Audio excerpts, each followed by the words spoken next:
Muy buenas. Hoy vamos a meternos de lleno en una de las ideas más potentes y, la verdad, más radicales de toda la historia de la filosofía, el proyecto de Platón para crear una sociedad perfecta. Y ojo, porque esto no es solo un plan político, que va, es un viaje alucinante a la psicología humana, una idea que nació nada menos que de una Atenas sumida en el caos. Vamos a ello. Mirad, para entender bien a Platón, primero hay que saber contra qué o contra quién luchaba. Esta frase del sofista Protágoras era, digamos, el pensamiento que estaba de moda en su época. ¿Y qué quiere decir? Pues, en pocas palabras, que no existe una verdad universal, que todo es relativo. Lo que para alguien es bueno para esa persona y punto. La justicia, la moral, todo depende del cristal con que se mire. Y aquí es donde Platón dice, un momento. Para él, este relativismo no era una idea liberadora, sino todo lo contrario. Era el veneno que estaba corrompiendo el alma de Atenas.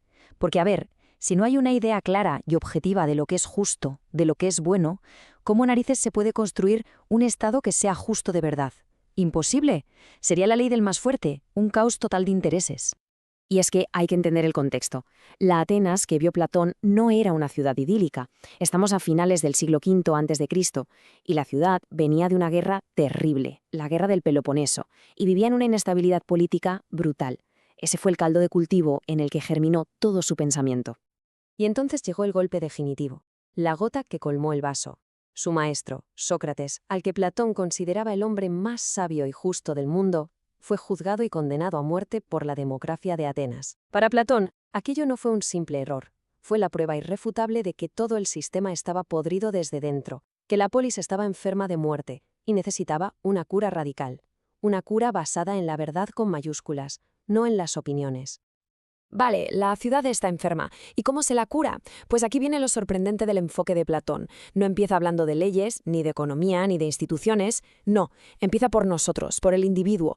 Su idea es que para arreglar el Estado, lo primerísimo que hay que hacer es entender cómo funciona el alma humana, lo que él llamaba la psique. Esta es una idea clave en Platón, el dualismo, es decir, que somos dos cosas en una.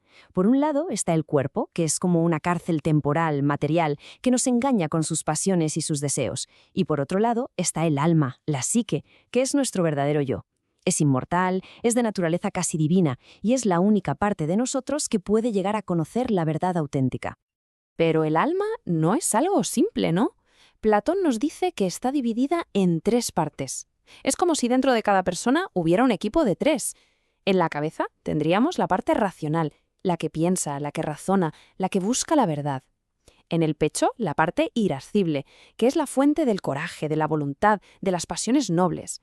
Y finalmente, en el vientre, la parte concupiscible, que es donde viven nuestros apetitos más básicos, el hambre, la sed, el deseo sexual. Para que entendamos esta batalla interna, Platón usa una metáfora que es una auténtica maravilla: el mito del carro alado. Imagina que nuestra alma es un carro tirado por dos caballos y conducido por un auriga. El auriga, el conductor, es nuestra razón, y su trabajo es dirigir el carro hacia arriba, hacia el mundo de la verdad. Pero claro, tiene que controlar a dos caballos, que son la noche y el día. Uno es noble, bueno, obediente, esa es nuestra voluntad. Pero el otro es salvaje, terco, indisciplinado.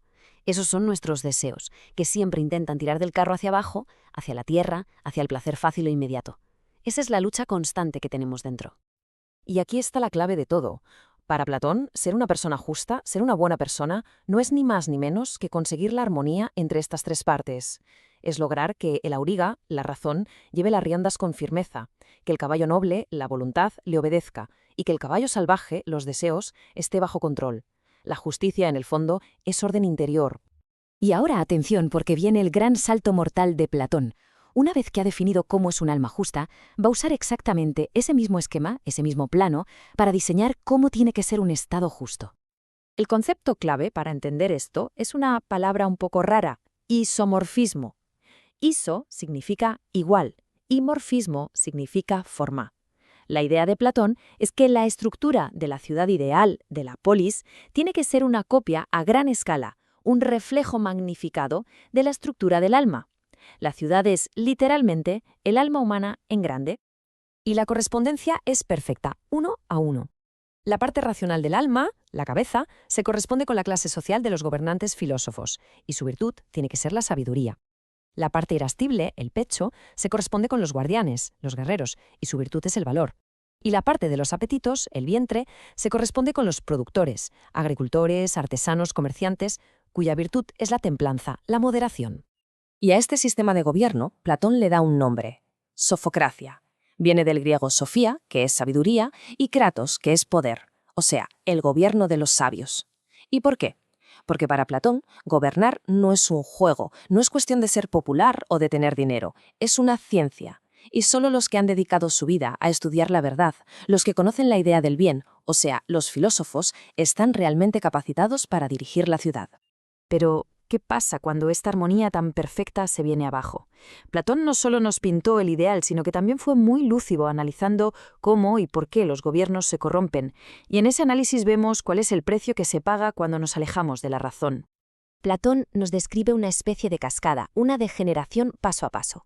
Se parte del ideal, la sofocracia, pero si los gobernantes se olvidan de la sabiduría y empiezan a buscar solo el honor y la gloria militar, caemos en una timocracia.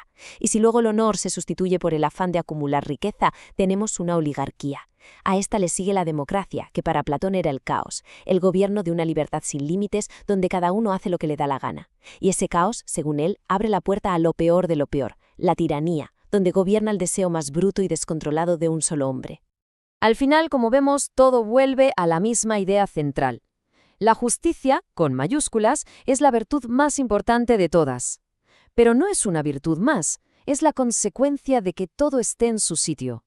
Es la armonía que aparece cuando cada parte del alma, y cada clase social en la ciudad, hace aquello para lo que está naturalmente dotada, y no se mete en el trabajo de las demás. Es el orden. Cada uno a lo suyo, pero en un sistema perfectamente jerarquizado. Y todo esto nos deja con una pregunta final, una pregunta que, cuidado, sigue tan vigente hoy como hace 2400 años. La sociedad ideal de Platón nos ofrece orden, estabilidad y, desde su punto de vista, una justicia perfecta, pero a cambio exige una jerarquía muy estricta y que cada persona acepte su lugar en el sistema. La gran pregunta ¿es un precio que merece la pena pagar por esa armonía? ¿O el valor de la libertad individual es más importante que la búsqueda de ese orden perfecto? Ahí queda la reflexión.